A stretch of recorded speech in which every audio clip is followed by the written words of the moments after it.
Hey there, and welcome back. Tonight, I've got a story that will keep you on the edge of your seat. So grab a blanket, turn the lights down low, and let's dive into a tale you won't forget. I work at a motel. I think skinwalkers are staying here.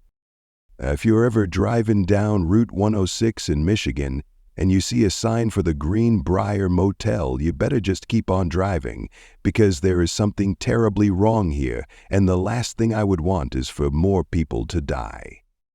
I started working at the Greenbrier Motel a week ago. It wasn't a dream job by any standards. Night shift at the front desk, checking people in and out, doing some inventory in the back. I liked the peace and quiet, though. As a little rundown motel on a stretch of isolated highway in Michigan, it gave me a lot of time to read and play computer games on the clock. It also helped that the owner, Frank, didn't seem to care I was a high school dropout with a rap sheet. But on the very first day, I felt that something was terribly off. For one, there was the smell. When the wind shifted, the entire parking lot smelled like rotting meat. I ran to close the windows, but even then, I could still smell it seeping in through the HVAC system.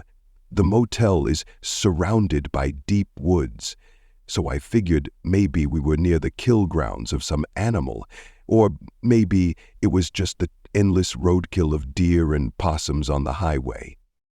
Either way, it was unsettling and definitely not enjoyable. The other thing that struck me as odd were the guests' rooms. Some of them didn't have windows, and it seemed like that was intentional. I could see the lines in the paint, the seams outlining where windows had once been. When I asked Frank, he told me that some of the guests asked for windowless rooms, that they were in high demand. He didn't elaborate, and honestly, I was a little scared to press him on it.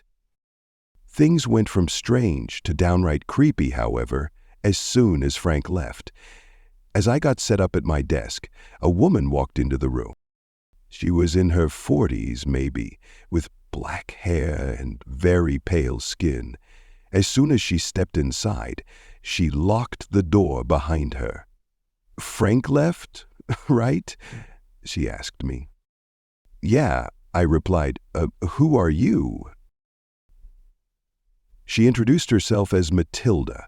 She'd been working here for a decade, cleaning the motel rooms after the guests checked out. After a few minutes of small talk, she suddenly came up to the counter and lowered her voice.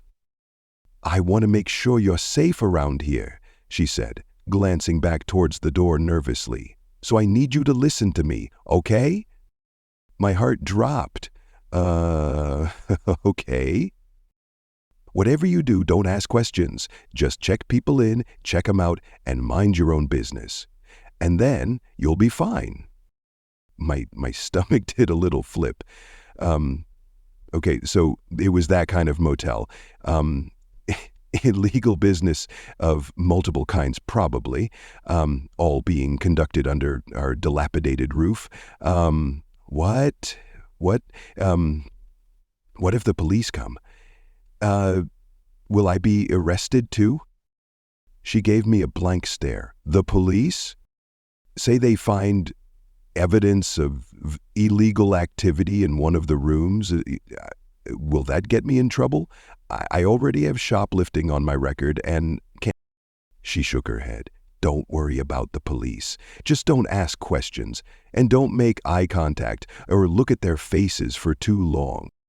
I swallowed. They don't want witnesses. They don't want me to be able to pick them out of a lineup, I thought. Okay, I won't ask questions, and I won't look at them for too long. Got it. She smiled at me. "You have nothing to worry about." As it turned out, though, I had quite a lot to worry about. That night, I checked in 3 people. They were almost like caricatures. A big, strong guy in sunglasses that looked like he'd stepped right out of The Godfather. A woman dressed to the nines, wearing a more makeup than a clown. A skinny young guy in a hoodie that smelled of something chemical and strange. But I listened to Matilda. I didn't ask questions. I didn't even ask the questions I should have been asking, like when Hoodie Guy gave me an ID that was clearly fake. Don't ask questions and you'll be fine. I kept repeating that to myself, and I kept my eyes glued to the computer screen, never even glancing up at them. When it hit midnight, I assumed the rest of the night would be smooth sailing.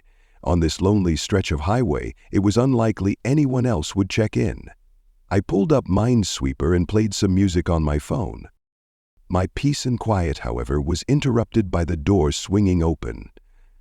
At 2 a.m., I glanced up to see the guy in sunglasses, the guy who looked like he'd stepped out of The Godfather. Oh no, I should have locked the door.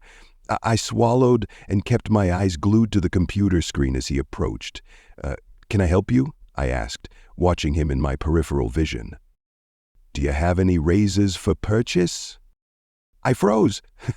Razors at 2 a.m.? I instantly got a mental image of him slashing someone up in his room, blood all over the sheets, soaking into the carpet. No, we don't have any razors, I said, keeping my eyes on the computer screen. Can you just check in the back, please? I swallowed. I really didn't want to go check. As soon as I turned around, he could do anything. Pull out a gun, tackle me, force me into a chokehold and keep me hostage. But refusing him was just as bad, if not worse. It might make him mad. Really mad. I sat there, staring at Minesweeper on the screen, weighing my options, paying close attention to him out of the corner of my eye. And that's when I saw it. There was something off about this guy. His sunglasses looked like they were slightly too low on his face. Like the eyes they were covering weren't in quite the right place. And not only that, but I couldn't see his eyebrows poking above the frames or the contours of his brow ridge. Everything above the glasses was perfectly flat and smooth, like he had no eye sockets at all. Can you check in the back, please? He asked again, his voice taking on an annoyed tone. Yes, sure. I sprung out of the seat and ducked into the back storage area. I quickly glanced over my shoulder to make sure he wasn't following me, but he wasn't. I had half a mind to just stay there, hiding out in the back storage room until I heard his voice calling me. Did you find them? He sounded angry, approaching furious. Thankfully, I did find a few packaged razors next to some spare toothbrushes and soap we kept. I grabbed them and handed them over, keeping my eyes trained on the floor. Thank you, he said, sounding pleased. And that was it. He turned around and left. As soon as the door shut, I ran over and locked it. I closed the blinds and sat back down at the front desk, my heart hammering in my chest. All I could picture were the strange contours of his face. And as I sat there, I realized something. All three guests that I'd checked in since the start of my shift, the Godfather guy, the makeup woman, the hoodie guy, had something covering their face or head. I mean, I wasn't exaggerating about the woman having enough makeup for a clown.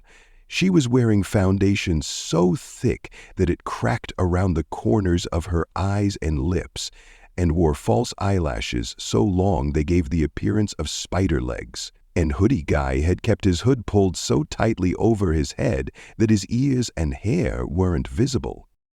It was like they all had something to hide. Morning couldn't come soon enough.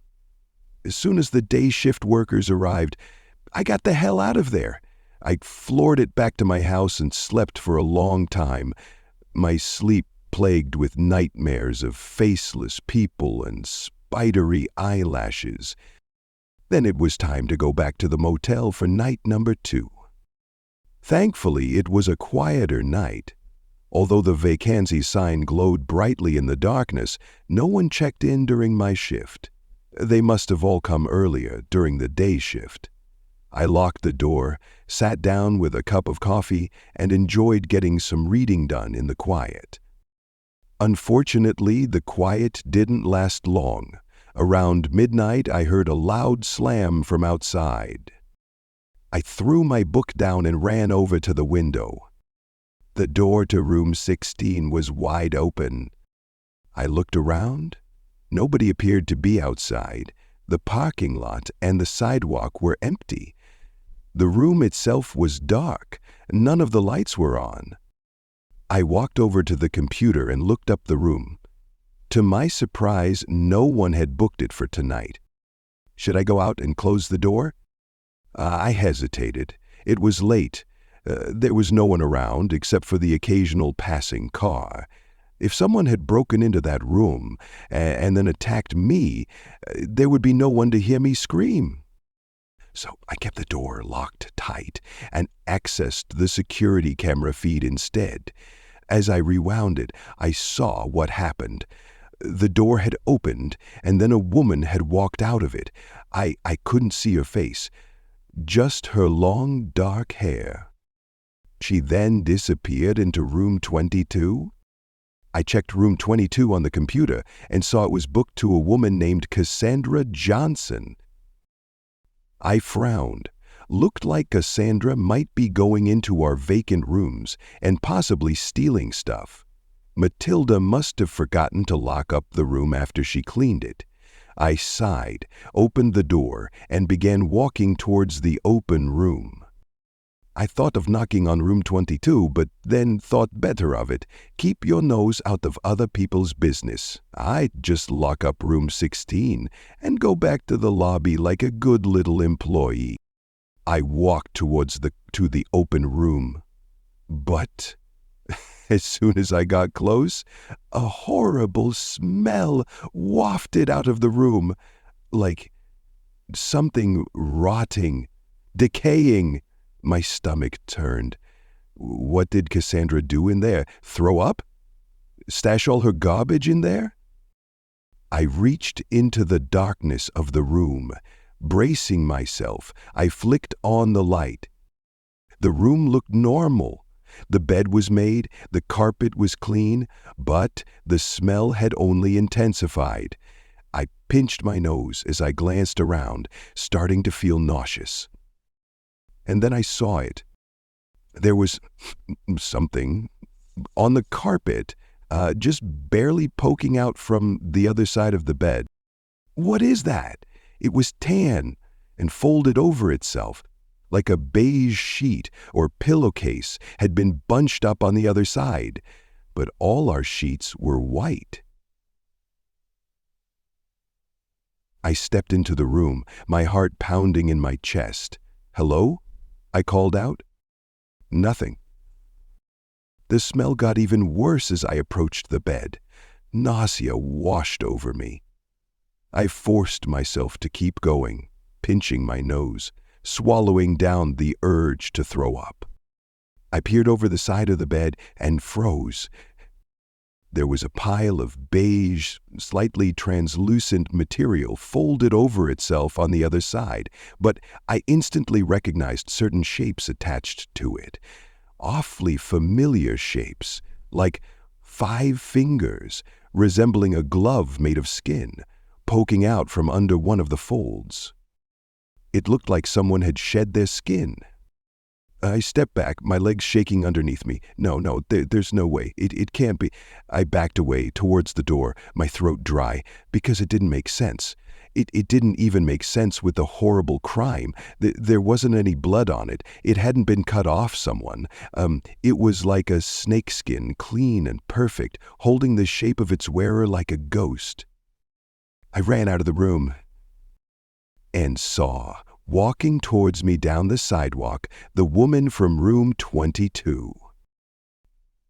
Strands of her dark, straight hair hung over her face, but I could tell, through her hair, that there was something wrong with her face. Her eyes, her lips, were in slightly the wrong position. She strode towards me, fast, her shoes clicking on the pavement. I didn't want to find out what she'd do if she caught me. I whipped around and ran as fast as I could. I could hear her behind me, but I forced myself to go faster and faster until I was inside the lobby. I clicked the lock shut and collapsed in the back room where she couldn't see me. That's when the whistling started. Just outside the door, I could hear her whistling.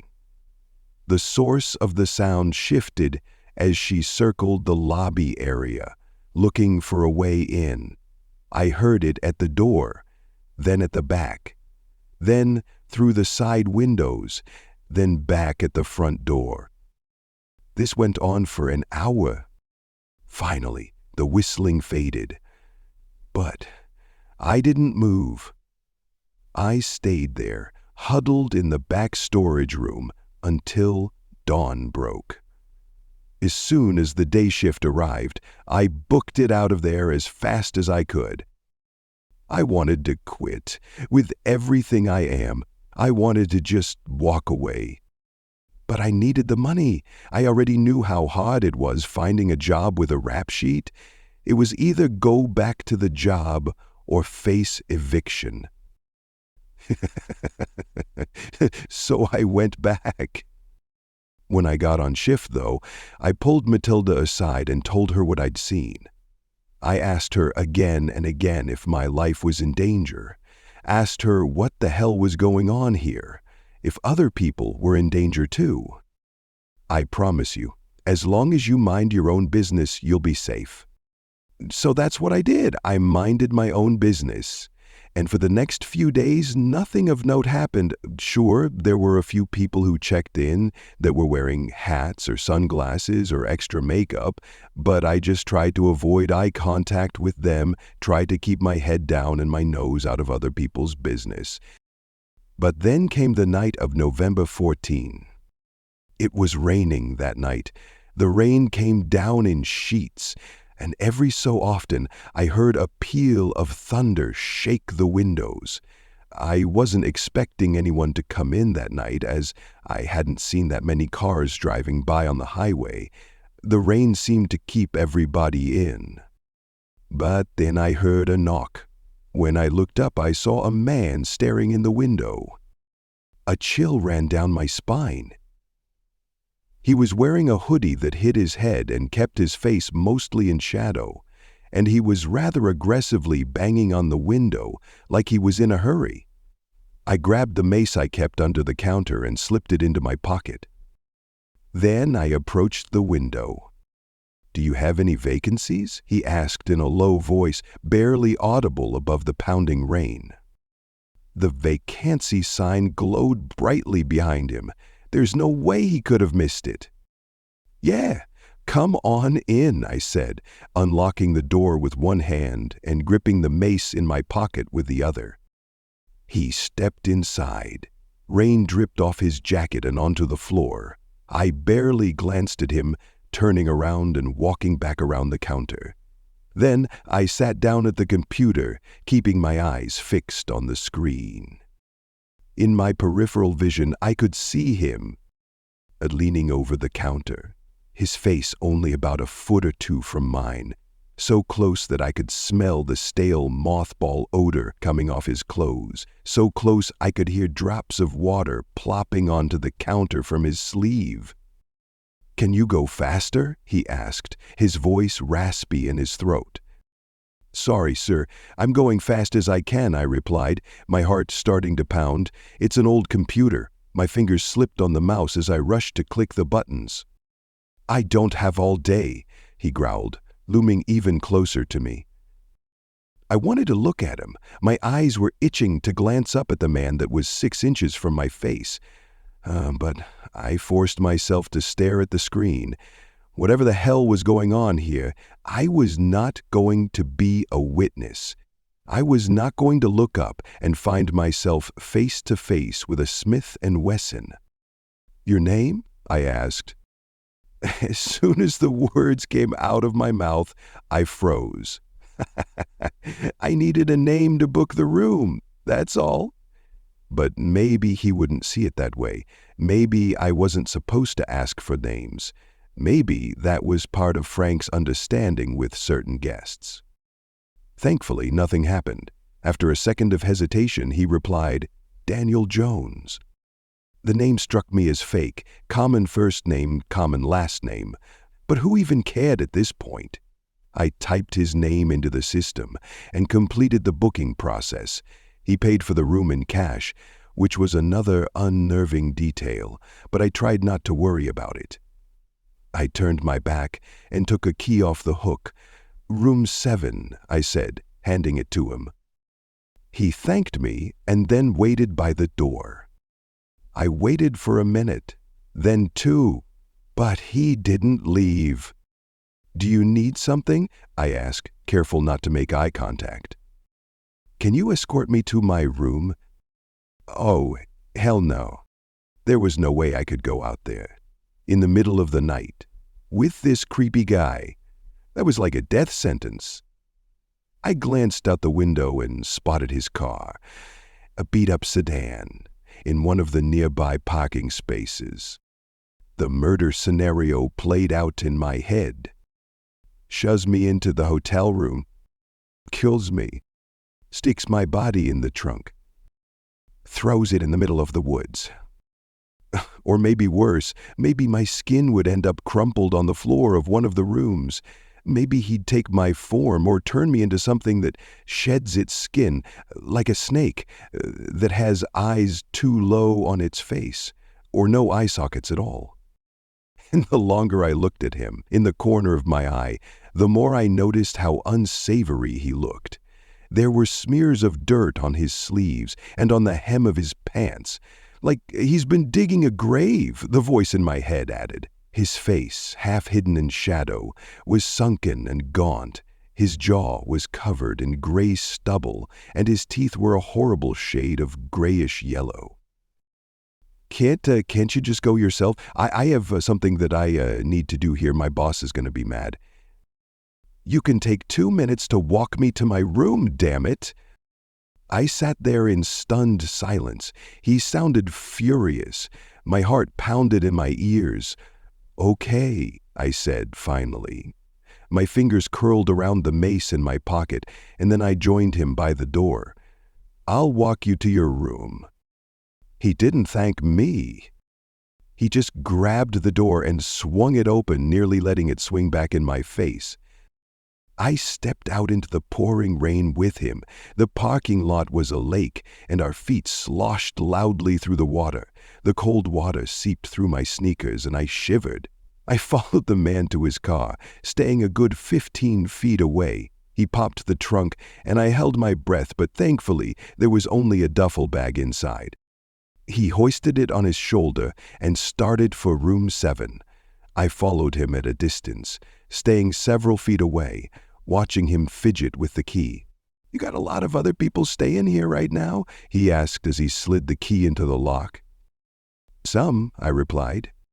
"Not great weather for it." "Not really.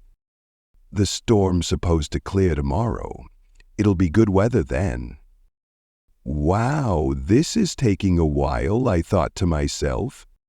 That's when I looked down at his hands and noticed that he wasn't really trying to get into his room.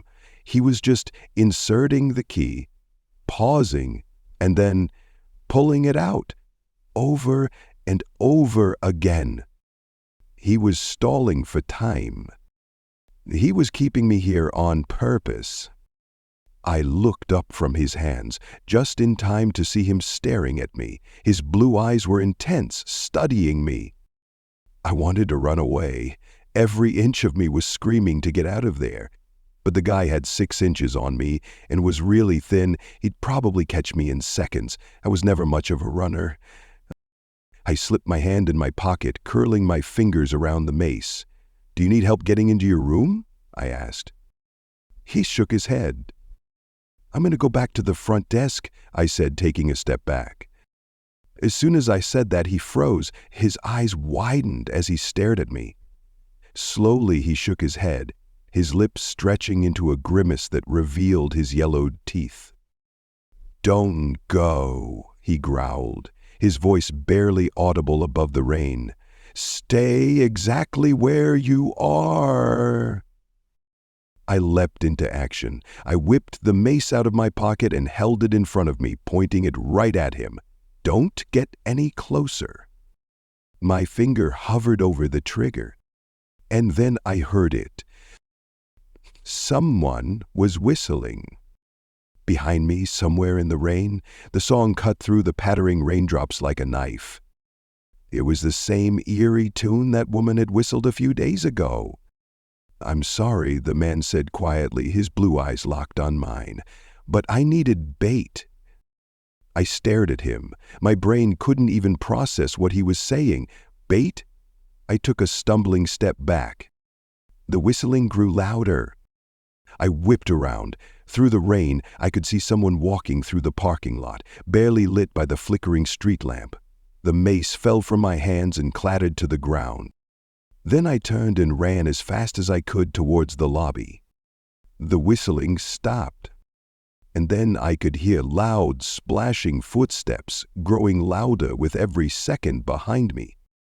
I swung the door open, slammed it shut, and turned the lock. I pulled the blinds down over the window.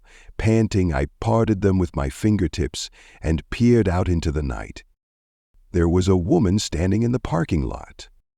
The same woman I had seen a week ago. Her hair and clothes were drenched with rain, but she was smiling, this big, lopsided grin that sent chills down my spine. And her eyes were strange, wide and wild, incredibly light blue. In the darkness, it almost looked like she didn't have irises at all, just two pinholes for pupils staring right at my door. No. She took a step forward. I ran over to my desk, grabbed my cell phone, started dialing 911. Come on. 911, what's your emergency? "Yeah, I'm at the Greenbrier Motel, and this is Guy and this weird woman." Thump. I was cut off by a loud thump nearby. I ran to the window and peered out. The man who'd booked room 7 was running towards the woman. He was holding something up in the air, a short dagger gleaming silver in the rain. "He's attacking her!" I screamed into the phone. The woman's face changed. Her features twisted. Her grin crept up to her eyes. Her arms crackled and stretched.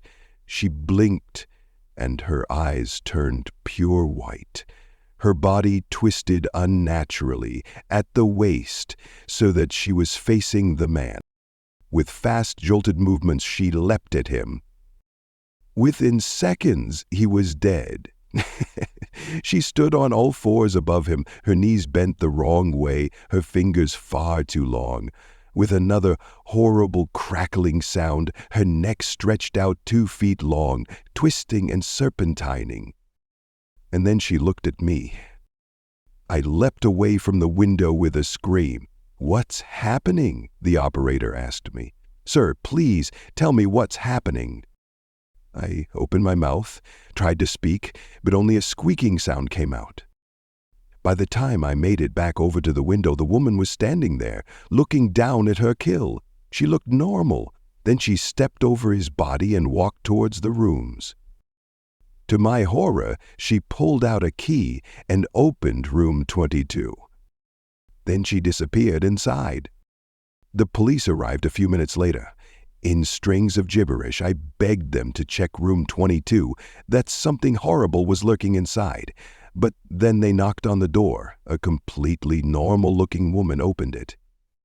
I watched from the lobby. I couldn't hear that much of their conversation over the pouring rain, but they weren't arresting her. They weren't accusing her. They seemed to just be having a friendly conversation, asking her what she'd seen. Then they thanked her and came back to me. "We'll need to see the security tapes from tonight, please," the officer said in an accusing tone. But when I showed them the tapes, they got quiet. One of the officers made a call to someone, saying something about an infestation. The other 2 officers ushered me out into the lobby, their faces grim. They told me not to leave as they talked among themselves in hushed voices in the corner of the room. Then they approached. "You didn't see anything tonight," the tall man said, leaning in close. "You got that?" "But what about—" "Listen to me very carefully," he interrupted, lowering his voice. "You didn't see anything, just like you never shoplifted in your life." "Ooh, what?" "You understand me?" he asked. The silence stretched out between us. "Yeah, I got it," I said, my voice wavering. "I didn't see anything. I left the motel and never went back. I planned to never speak of what I saw, to keep my mouth shut, just like they told me to. But after losing many nights of sleep, I realized that I need to warn people. I need to warn you. I can't have another person dying because of these things, whatever they are. So I beg you, if you're driving through Michigan and see that there's a vacancy at the Greenbrier Motel, keep driving."